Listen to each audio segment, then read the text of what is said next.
Now the 9 o'clock news with Michael Burke. Rosemary West has been convicted of 10 of the most horrific murders in British criminal history. You will never be released, the judge said, if attention is paid to what I think.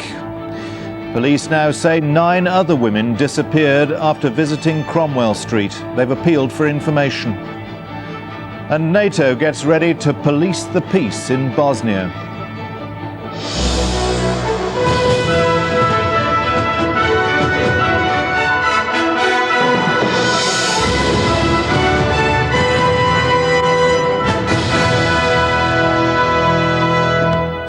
Good evening. Rosemary West is tonight starting a prison sentence that will almost certainly last for the rest of her life. The jury at Winchester Crown Court found her guilty on 7 more counts of murder today, to add to the 3 guilty verdicts yesterday. Her husband, Fred West, escaped justice by hanging himself in his prison cell on New Year's Day. The 10 women and girls who were sexually tortured before they were killed may not have been the West's only victims. Tonight, police appealed for information about 9 more young women who disappeared after visiting their home in Cromwell Street, Gloucester. Joshua Rosenberg on the last day of one of Britain's most horrific trials. Nobody who'd spent the past 30 days listening to the evidence was surprised to see Rosemary West leave court in a prison van today, except Rosemary West. She'd lied to the police, she'd lied to the court, and she'd apparently lied to herself. But as Mrs. West had just discovered, the jury had no doubts. As the 7 verdicts were delivered, anyone at Winchester Crown Court who was hoping for a reaction from Mrs. West was disappointed. There was no sign of emotion, no sign of contrition, as the jury slowly and methodically delivered the 7 guilty verdicts which placed Mrs. West high in the league of the most horrific mass killers. Mr. Justice Mantell didn't waste his breath on a long speech. Rosemary Pauline West, he said, on each of the 10 counts of murder on which you have been unanimously convicted by the jury, the sentence is one of life imprisonment. He added, if attention is paid to what I think, you will never be released. He then ordered the prison officers to take her down. The judge then told the jury of 7 men and 4 women that they would never do a more important job. He said, you deserve my thanks and your country's thanks for the part you've played. The jury were then offered professional counselling to help them deal with the stress of listening to what was sometimes horrific evidence. In the privacy of their room, they were introduced to 2 welfare officers from the court service, one of them trained to deal with post-traumatic stress disorder. Meanwhile, Mrs. West's solicitor was seeing her in the cells. He emerged a few moments later to speak on her behalf. My client is totally devastated. She wept uncontrollably after hearing the verdict of the jury. She continues to maintain her innocence and retains the love and support of her children. She contests the verdicts, and we are actively pursuing an appeal on her behalf. I must state, on behalf of the defence team and my client, a very real concern, which I've no doubt is also shared with all concerned in the conduct of this trial. That concern, of course, relates to the role of the press and media. It was a concern which emerged early in the trial when it became known that a number of witnesses had sold their stories to the media. Today, Brian Leveson QC for the prosecution said he'd been asked by the Attorney General, Sir Nicholas Lisle, to write a factual report on media activity. And the Lord Chancellor said he'd be talking to colleagues in the government about further steps that might be taken to deal with payments to witnesses. One of those witnesses was Catherine Halliday, who welcomed today's verdict. She'd given evidence of an aggressive sexual relationship at the hands of Rosemary West. We are absolutely delighted. 100%. You can tell the world we are so delighted and relieved. She must never come out of prison. We've just been told the judge said she mustn't. She won't come out. Fine by me. She said she's going to appeal. This afternoon, events took a dramatic new turn. At a news conference, Gloucestershire Police revealed that they wanted to trace 9 missing women. All had visited the West's home in Cromwell Street. All had disappeared. There is nothing to say that any harm has come to any of those people. And what we're appealing for is for those people to come forward for the sake of completeness, in order to satisfy ourselves that they are safe and well. Police have only the sketchiest details of the young women who visited 25 Cromwell Street. There's one name, Donna Lynn Moore, or something similar. Otherwise, it's just first names, Marilyn, Ingrid, nationalities, possibly German, possibly Dutch. There's only one blurred photograph of a young woman who's thought to have visited Cromwell Street in 1975. Her name is not known. The 10th missing person identified by Gloucestershire Police today was Mary Bastholme. She disappeared from Gloucester in 1968 while waiting to catch a bus. Frederick West was questioned about her disappearance, but nothing was found to link him to her case. As Rosemary West begins a lifetime in prison tonight, she alone knows what horrors were suffered by the women she killed. There's no sign that she's now willing to admit what happened to them, even to herself. Joshua Rosenberg, BBC News, Winchester. When police first went to 25 Cromwell Street, they were searching for the West's daughter, Heather. But what they discovered was cruelty on an unimagined scale. Clarence Mitchell on 30 years of torture and death. This is the cellar of 25 Cromwell Street in Gloucester, a place, the jury heard, which plumbed the depths of human depravity. Detectives came here in February last year as part of what seemed to be a routine missing person inquiry. But when they came to dig in this tiny, cramped space, they found the dismembered remains of 5 young women buried under this concrete floor. They'd been mutilated and decapitated. With them lay the remains of bindings and rope. Beneath the cellar wallpaper, the police found these markings during their search. The police had begun by digging in the garden, acting on a story which came from the West's own children, 5 of whom had been in care since 1992. Social workers had heard the children talking about a family joke about their older sister Heather being buried under the patio. Detectives were told. The police were only searching for Heather. When they discovered not 1 but 3 bodies in the garden, it was their first indication that they were dealing with serial killers. The killings had begun as early as 1971 at the West's former home in Midland Road in Gloucester. There, police found the remains of Frederick West's 8-year-old stepdaughter Charmaine buried beneath a kitchen extension.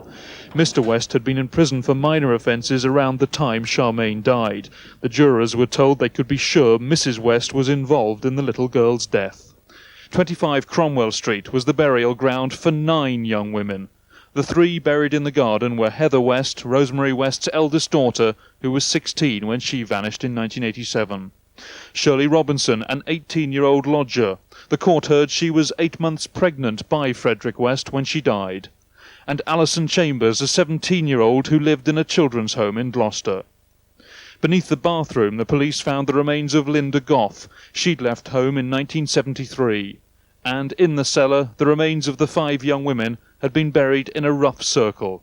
They were Carol Cooper, a 15-year-old who'd run away from a children's home in Worcester, 21-year-old Lucy Partington, who'd gone missing after visiting a friend in Cheltenham in 1973, Teresa Siegenthaler, a Swiss student who'd vanished while hitchhiking to Ireland, Shirley Hubbard, another runaway who'd lived with foster parents in Droitwich, and Juanita Mott, an 18-year-old who'd also lived at 25 Cromwell Street. Caroline Owens, though, was one of the few women who survived an attack by the Wests. A former nanny for them, she was 17 when they abducted her in their car. The pair tied her up, bound her head with masking tape, and drove her back to 25 Cromwell Street, where she was held prisoner in this bedroom overnight. She was repeatedly sexually tortured by both of the Wests. Caroline had never returned to Cromwell Street until now. Looking at the house now, it's changed a little bit. But it still brought back some bad memories, and I felt a bit, well, sick, really. I felt a bit sick as I actually went past, and especially when I looked up at the window that were in the room where I was kept. It made me feel sick. In the cellar, the couple sexually tortured Anne-Marie, Frederick West's daughter, from the age of 8, later forcing her into prostitution. The most appalling abuse took place beneath this beamed ceiling. In a letter to a boyfriend from Cromwell Street, Anne-Marie revealed her deep unhappiness, saying, "I've had enough of what my dad says and does to me." The Wests were visiting upon their daughter what they themselves had suffered as children.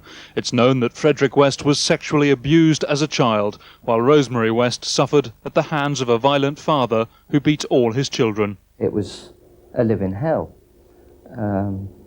But we didn't know any different at the time, until we sort of grew up and away from home and realised what other families were like.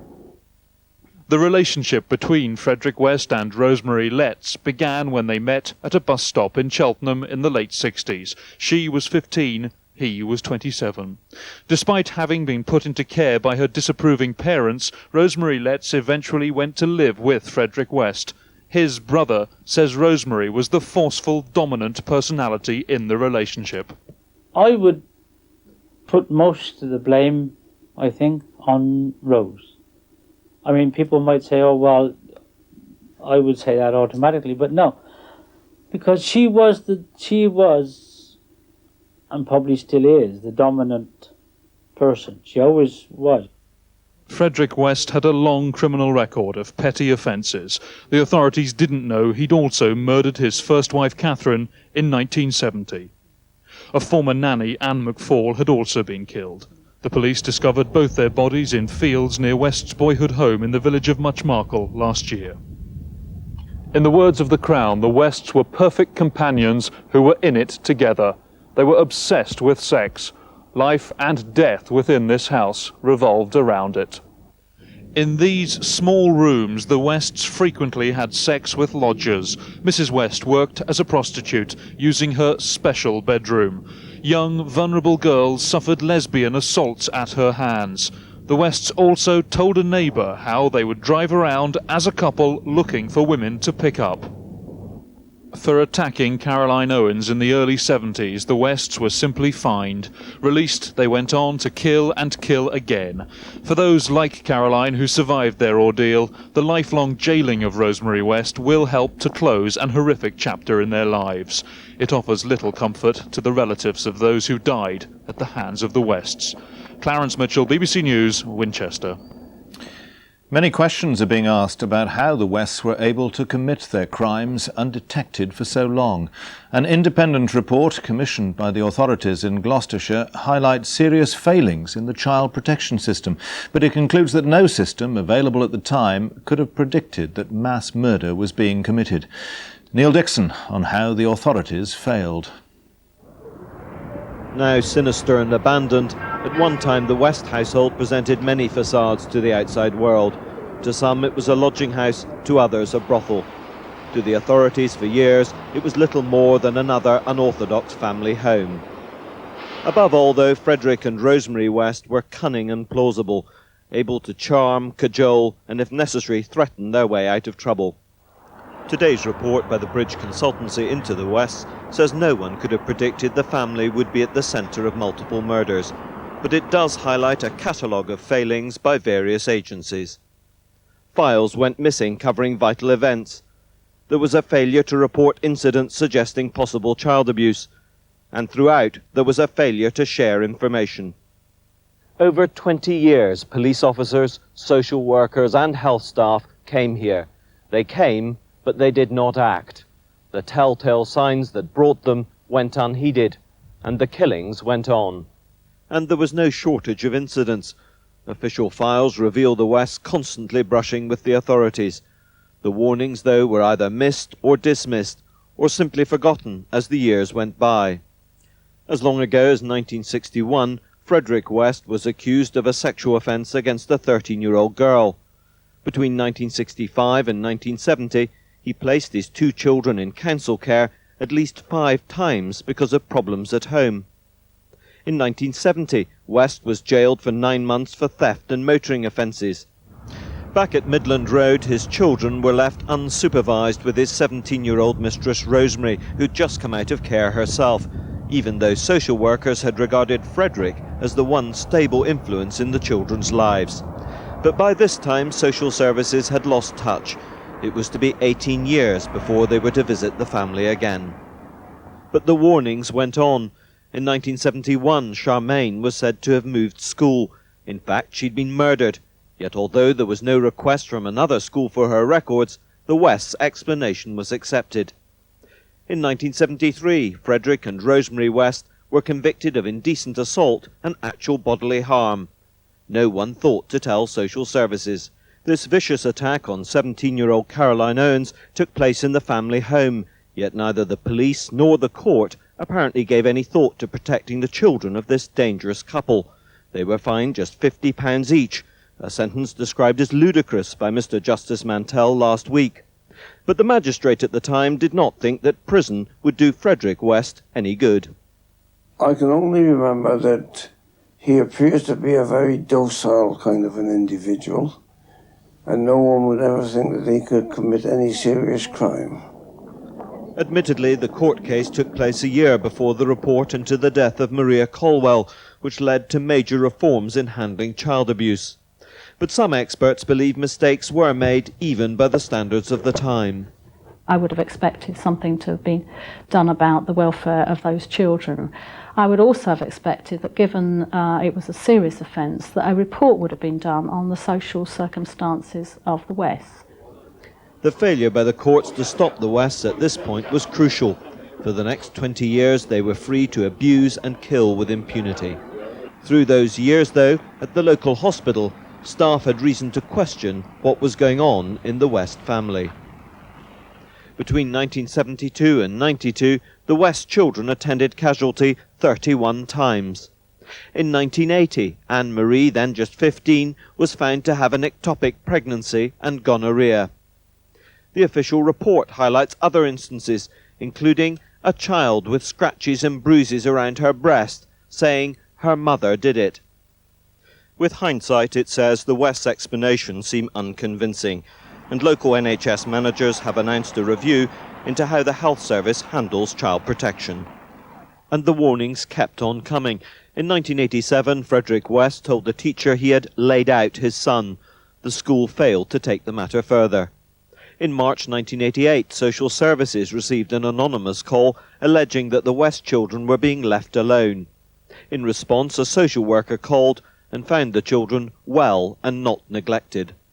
It was in 1989 that the NSPCC were brought in by the school after allegations that Frederick West had taken a mallet to one of his sons. Perhaps surprisingly, the charity concluded that the Wests needed general family support, not a full-scale investigation into possible abuse.